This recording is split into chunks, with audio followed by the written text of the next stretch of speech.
Goeiemôre, baie welkom by vanoggend se saamwees. Ons het ander dag so 'n bietjie gesels oor 'n ou se ingesteldheid. Nee, ons het gesê as die jaar verander, dan is dit die datum wat verander. En baie keer dan sê ons vir mekaar, maar hierdie jaar gaan anders wees. Die vraag is, wat gaan anders wees? Gaan die datum anders wees? Ja, daarvan is ons seker, die datum is anders.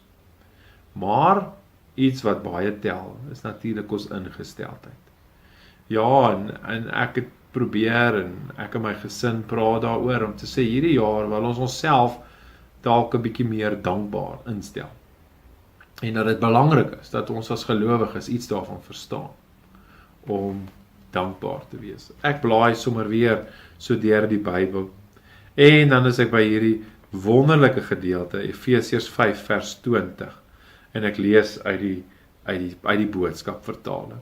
Daar staan, moenie vergeet om altyd vir God die Vader baie dankie te sê vir alles nie.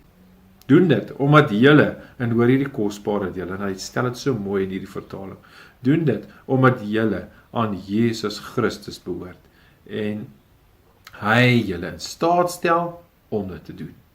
Ja, mag my ingesteldheid, 'n ingesteldheid van dankbaarheid wees. Mag ek die nabyheid van die Here beleef, en mag ek in my ingesteldheid dalk bietjie meer fokus daarop om dankbaar te wees. Here ons Here, vandag kom sê ons dalk net weer dankie.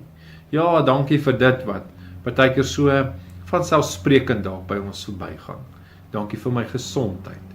Dankie vir die voorreg om aan 'n familie te behoort. Dankie vir die geleentheid om gisterand in 'n warm bed te kon slaap. Dankie vir die kos wat ek het om te eet. Here, dankie dat ek dan ook moeite kan maak en moet maak oor my ingesteldheid rondom dankbaarheid. Mag jy die dankbare hart ook sien en mag jy dan dit ook so ontvang. Ons bid dit in Jesus naam. Amen. Dink vandag sommer net aan 'n paar van selfsprekende dinge waarvoor jy weet jy geweldig dankbaar kan wees. Mooi en 'n geseënde dag vir jou. Wees dankbaar.